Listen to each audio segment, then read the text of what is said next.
Well, hello again, viewers, and welcome back.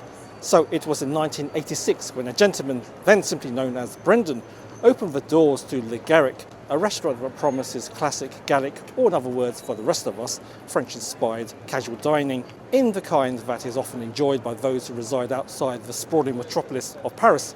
But for us diners here, we simply need to look no further than on the streets of Covent Garden. Le Garrick has been serving London diners and tourists for about 40 years, and they are figuratively turning back the time with a special 1986 menu for just this month only in June. And granted, I was a little bit too young to have dined here back in the day. However, this is a rare chance for me to relive some of that original mid-1980s experience. I will see you all inside. Not quite a secluded corner. I don't think you can find anything anywhere quite so private unless you've got a booked a table for 4 people. So I'm kind of in the thick of the action here. So it's going to be a bit of a challenge to be discreet, but I will do my best. Got the conventional a la carte here, but I'm here for the 1986 special menu, so I will request that in a second, and I'll show you the main a la carte later on in the video at some point. Every vlogger's worst nightmare in here, dimly lit, quite a lot of loud chatter, but you can't fault it for having a bit of a buzz and atmosphere, very convivial. And just some quick commentary, observation on the salt and pepper shakers here. There's nothing to write home about, just your run-of-the-mill affairs, no pun intended. And of course, every table in this restaurant is equipped with actual real candles. So add to that element of old world romanticism, I'd say. So introducing to you the 1986 special menu, 40th anniversary, denoting the year it was opened. And yes, you are seeing correctly, £19.86 for 3 courses. Classic options on the menu, choice of 2 starters, the soup de saison, seasonal soup is pea and courgette, coq au vin, moule frites, salade de chèvre chaude, and magnifique pie hot au chocolat. Excellent. So I'm just going to mull over what I have off camera just to save some time. And I have ordered some drinks. I've got, of course, champagne. £12.50 for a glass, which is actually absolutely good value for money in this part of London, and just a bit of a soft drink for hydration purposes. I would have to warn you all that it's pretty much a full house in here this evening, so service is going to be a little bit on the slower end of things, but that is fine. I've got all night to get this video put together. So, on behalf of Le Garrick in Covent Garden, Santé. Hurrah, order has been put through. So just quick comments about the setting. So I'm in the basement level. I believe this used to serve as a cold storage facility, by judging by its deep arched alcoves, and I believe also some point the servants used to live here as well. So yeah, multi-purpose, another one of those places where these walls can speak. Apologies, I've got to speak up a little louder. It is a bit of a cacophony of chatter in here. There's a couple of loud groups of diners. They've had a few bottles of wine, no doubt, so they're quite merry. All in good spirits, I suppose. Cheers. And the first course has landed. As you can see, it is piping hot, denoted by the amount of steam emitting from the bowl. So I can't go straight into it quite yet. So with the magic of editing, actually to make better use of time, I did order 2 starters, and this is the other starter that I was going to follow up from the soup. So unusual amount of scallops for a starter. Normally they come in 3s, so 4. I'm not going to complain. An extra one will do just dandidly. There are no linen napkins at Le Garrick, just a humble serviette in this dinner service. Pea puree, finely diced crispy bacon or some equivalent to that, and your lovely little scallops here. They are moderate sized ones. I would say to call them king scallops would be stretching the truth. But at some point between the size of a queen scallop and a king scallop. Anyway, enough waffling, let's give this a taste. Impressive flavours of the sea in there. Texture wise, not the greatest scallop on earth, but it's an enjoyable piece of seafood to get things going with. Alright, another piece. Just 2 scallops to finish off, so it's going to be a short and sweet segment. Generous amount of garnish, the crispy lardons, they're finely diced, and the pea puree adds extra bit of dimension. I use that word a lot, I know. Yeah, anyway, here's another piece. As with all good scallops go, they have this lovely smoky flavour to them. The freshness of the pea puree counterbalances that. And I've got myself a generous mouthful of the pea puree and the crispy lardons. I am on the last piece. So let's try to stretch this out a bit. No, it's cut it in half. Could be worse, could be just the 2 scallops that I've had in perhaps say the Arlington or the Caprice. Yeah, one of the very few short-lived starter courses I've ever filmed. When it comes to accompanying ingredients, garnish, I would have to give it to the Garrick for being the most generous. There's plenty of pea puree on here. Perhaps it should just be called pea puree with a hint of scallop. So that was short and sweet. Time has passed and the soup is still steaming hot. And just to prove that I'm not resorting to any time jiggery pokery, there is the previous course there that I just finished. Thin amount, let it cool down. The theme of peas continues with the starter courses, but there's a bit more going on with courgettes and a lovely warm pepperiness and savoury stock underneath, so it's a satisfying soup, I'd say. It's got that dangerous amount of addictiveness that the more you sip this, the more hooked you will be.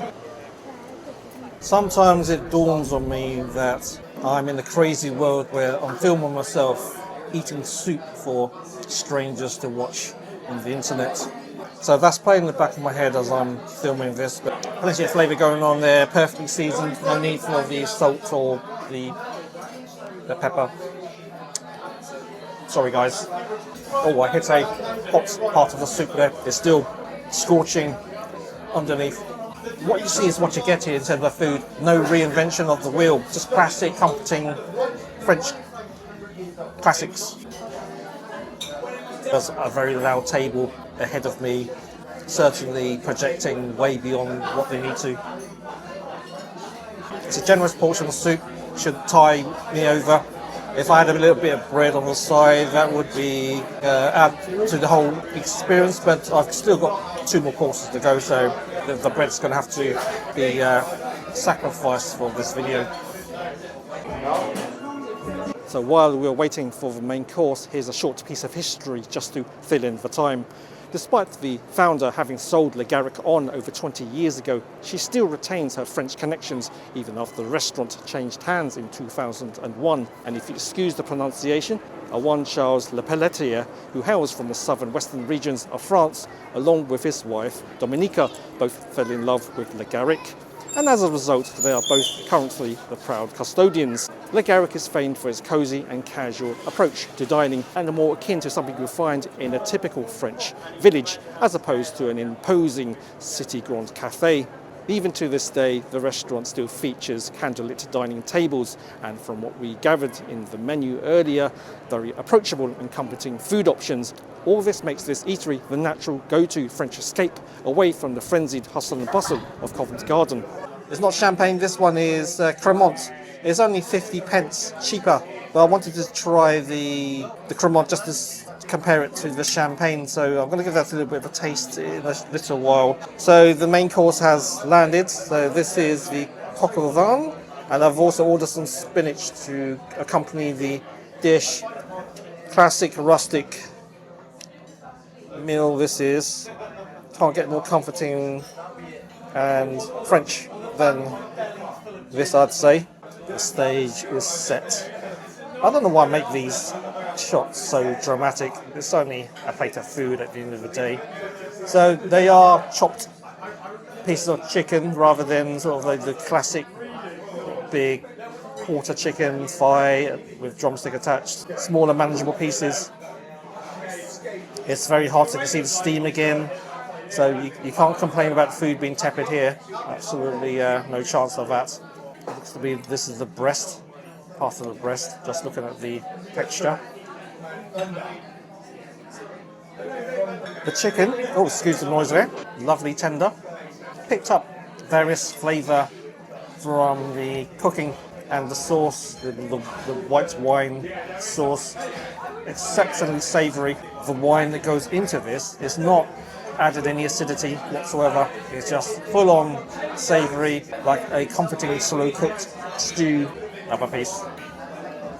Let's try one of these cute little bottom mushrooms. Good texture, holds up firmly. The carrots are, as you can see, very soft, cooked, well done.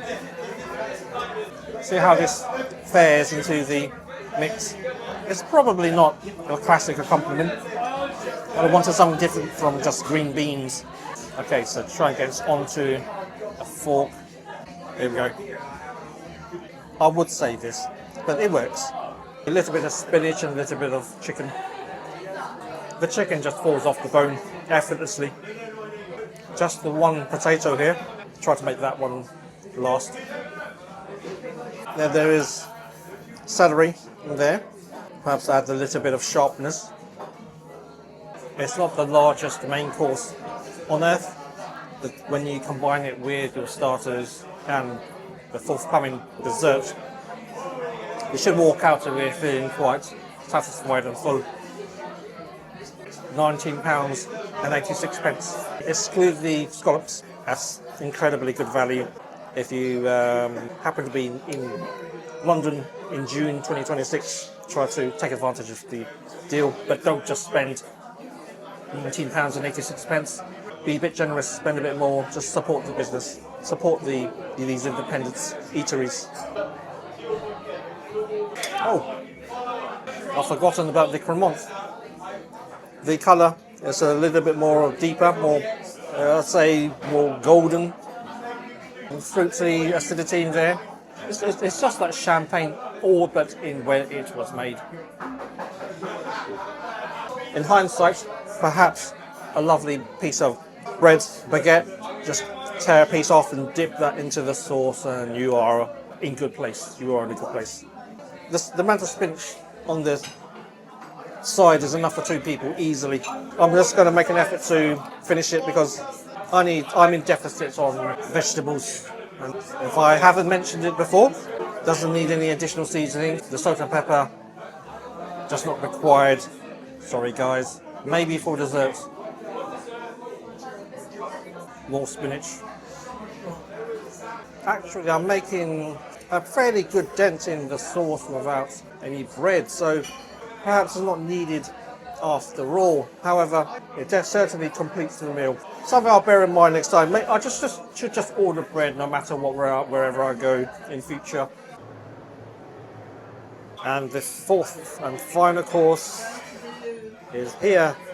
This is a pot au chocolat, or in other words, pot of cream. It's a form of chocolate, intensively chocolate flavoured custard. And you got a lovely piece of biscuit in the middle. So should I just take the biscuit out first? Make some room. Oh, it's wedged in there quite firmly and lifting the espresso coffee cup. There you go. Right, let's taste the biscuit first with a little bit of the chocolat in there. Lovely, crunchy, airy in the middle. Good stuff. Let's put it to the side. Get the piece of chocolate cream. Plenty of cocoa content in there. very rich. The icing sugar is only adding to the level of naughtiness. Let's get another piece out. It's tranquilizingly good. It's not the largest portion of dessert or pudding, that it's very rich in there, so don't let its size fool you. It's packing in calories, I'm sure of it. It's far more dense than a chocolate mousse, so there's plenty of content in there. It's not just air bubbles. Finish the rest of the biscuit off. Dip that in there. Scoop some of this chocolate custard content out. I mentioned the word custard a few times. That is because the remaining ingredients to make this is what you'd make custard with, so the egg and perhaps vanilla. Far more concentrated, intensified, less water content, more dense. And I just realised I'm over-analysing. And once again, I apologise for the noise. There's a merry table. They've been here for, well, before I even arrived here. We're nearly the end now, so let me finish this off camera, and I will see you all outside for the wrap up.